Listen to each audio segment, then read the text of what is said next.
So I've been pushing this tax strike 2026 thing's pretty hard thing. Look, tax attorney here, and no shade to this creator. I deleted the last video because I do want to make sure I use the proper pronouns to respect people. So again, no shade to this creator, but I want people to be careful about taking tax or legal advice from anyone who is not a tax professional and doesn't know how the system works. My sole job as a tax attorney, despite this person thinking I work for the man, is I'm a defense lawyer. So I help people that don't follow tax laws when they get in trouble. Similarly, like an immigration attorney would help an immigrant defend themselves against ICE or the federal government, I, as a tax attorney, defend taxpayers who don't follow the laws from the Internal Revenue Service or the Department of Justice. So I have a little bit of knowledge about how this works because this has been my sole job for the greater part of 10 years, been a lawyer in the legal community doing civil and defense work, whether it's tax debt or credit card debt, defending people who don't have the ability to pay, right? That's my whole job.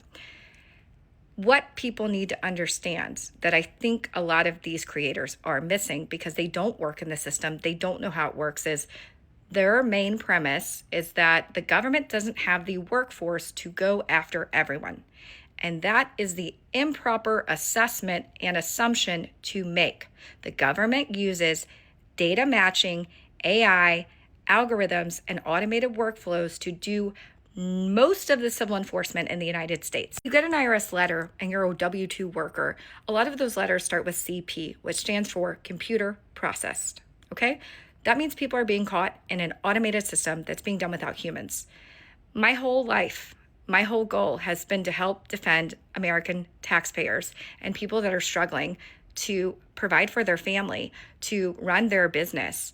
I'm even working on an app that is now available that takes my knowledge as a tax attorney and people's data, their tax data, and helps them navigate how to get through IRS enforcement action without having to hire a lawyer or one of those nationwide tax resolutions companies.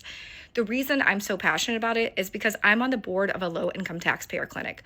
Low-income taxpayers and working class people get caught up in these automations because it's easy to target them because they already have the workflows built out and it doesn't require a large human workforce. So the fear here is that a lot of people are going to take these creators' advice or other creators' advice, not knowing how the system works, and the government's not going to stop the automated enforcement that's already taking place.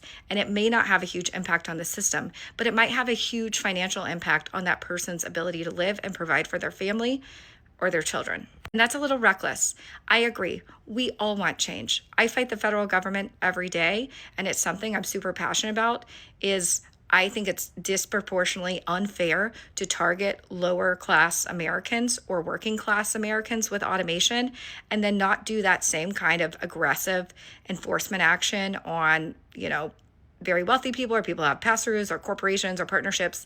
We all know that the system has to use humans for that, and they only have one-way automation. So they can push out assessments, they can push out collections, they don't have to individually look you up. They know where you bank, they know where you work, they have all that data, right? And they do it with automations. And so the dangerous part is if the system gets overwhelmed, because a lot of people choose to do this, and let's say they withhold the money themselves, right? They don't withhold it and then they don't pay, the government's not going to stop the enforcement.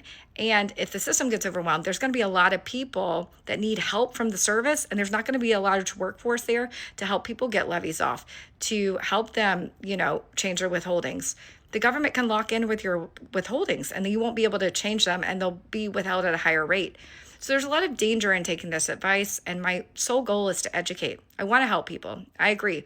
We need change, but I don't know if this particular type of change or protest is really going to result in change to the system because the system's already built with computers, algorithms, and automation, and the government can just increase that. They don't really need humans for it.